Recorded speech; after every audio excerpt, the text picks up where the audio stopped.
Então, você já leu a sua Bíblia hoje? Marcos capítulo 9, Jesus fala aos seus discípulos: alguns de vocês não provarão a morte sem antes ver o reino de Deus chegar com poder.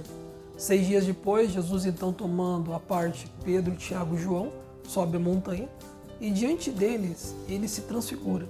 O seu rosto fica luminoso, as suas vestes brancas como a neve. Os discípulos entendem que junto do mestre estavam também Moisés e Elias.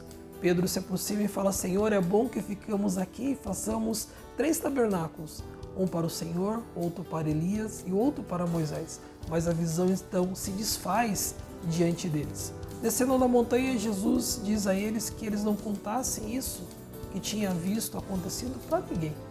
Jesus então, se chegando junto aos discípulos, percebe que estava ali uma grande multidão que contendia entre eles. Jesus pergunta: o que está acontecendo? Quando o homem então se aproxima e fala: Senhor, eu trouxe meu filho que é endemoniado. Muitas vezes ele se joga na água, se joga no fogo, e nós temos sofrido muito com a situação dele. E seus discípulos não puderam expulsar os demônios. Jesus se admira e fala: ó geração incrédula, até quando eu estarei convosco? Jesus pergunta ao homem: desde quando acontece isso com seu filho? E o homem disse: desde a infância. Jesus pergunta ao homem: você crê que o seu filho pode ser liberto? Ele fala: eu creio, mas Senhor, ajuda-me se ainda há incredulidade em mim. E Jesus então expulsa o demônio daquele moço e o moço fica são. Os discípulos se aproximam de Jesus e em particular perguntam: mestre, por que nós não conseguimos expulsar esse espírito?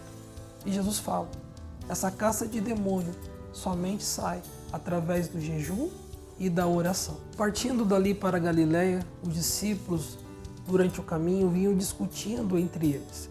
E Jesus então pergunta a eles: por que vocês vieram discutindo pelo caminho? E eles se calaram, porque a discussão era de qual deles seria o maior. E Jesus então fala: aquele que quiser ser o primeiro, seja derradeiro e servo um dos outros.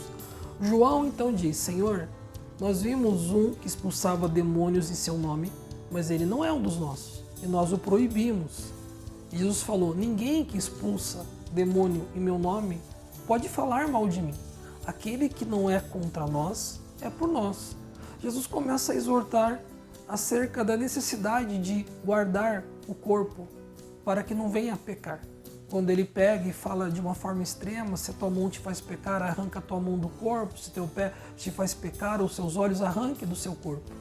Jesus vem a dizer da importância de nós preservarmos o nosso corpo para nós não estarmos pecando. Marcos capítulo 9, na transfiguração, é um exemplo claro do início do capítulo, quando Jesus fala que alguns dos discípulos não provariam a morte sem antes ver o reino de Deus com poder.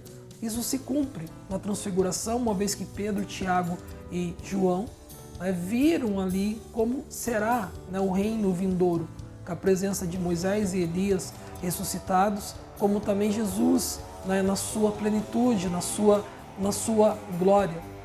Marcos capítulo 9 vem falar que nós devemos servir ao Senhor com humildade, não querendo ser maior do que ninguém, e que devemos preservar o nosso corpo longe do pecado, mas sim termos uma vida de santidade a Deus. Mas o que mais Marcos capítulo 9 tem a te dizer? Descubra, leia a sua Bíblia hoje.